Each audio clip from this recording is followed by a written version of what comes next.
Hey guys, welcome to the channel. My name is Dio. Have you ever struggled with coming up with your SQL statements? You know, those inner join statements, your outer join statements, trying to figure out which table to match with what, and so on.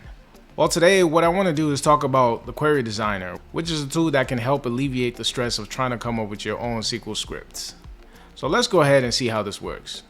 So over here in SQL Server Management Studio, I'm going to open a new query window.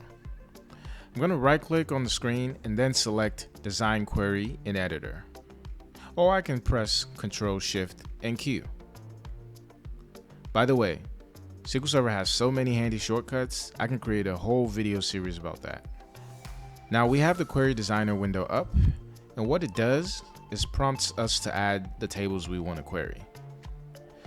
I'm using the famous AdventureWorks database, and I have two tables I want to query. First is products, and the second is shopping cart item. I'll look them up and add them. So this is where it gets interesting. Notice at the bottom, the query has already been created. You see the select statement, and you also see the from statement being formed. Now what we need to do is select the columns. You can see that these tables happen to have a relationship. So this is another good way to see what relationships your tables have, if one is a primary key or foreign key in each other. These are all great things to see in this designer view. I'm going to go ahead and expand these two tables so we can view the columns a bit better. And I'll pick the columns I'm looking to add to my select statement. So I want to add product ID on the shopping cart, the name, size, and color on the product, quantity on the shopping cart, and then price on the product. You can see our SQL statement is coming well together. Our from statement has an inner join between both tables, and our select statement has all the columns that we selected. You can see we have this middle section over here, which allows you to add some more changes that will be reflected inside of the SQL statement. So you can put an alias for the product. So let's say I don't want to call it product ID, I just want to call it ID. You can do that.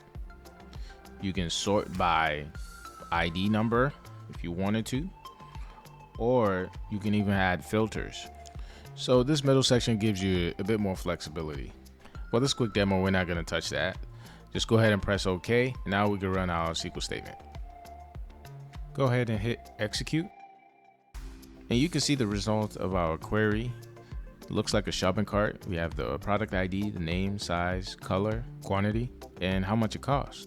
All this without writing a single line of SQL. I know SQL probably isn't the most difficult language, but there are times if you haven't touched it in a while, it's just not something you want to think about, but you do know what you want to write about, or you do know what you want to see. So using something like a query designer could definitely make life easier, and I'm always for that. So let me know if you like this, subscribe, share this with your data friends, share this with folks that are looking to learn SQL Server, or just any SQL in general. This is a great place to start, and this is a good way to check and see, how am I doing? Even if you're learning for the first time, am I improving? What is the right answer? You know, there's always that find the solution button. So this is that find the solution button when you're getting stuck and trying to create the best SQL statement, things of that sort. All right, thank you guys, and I'll catch you in the next one.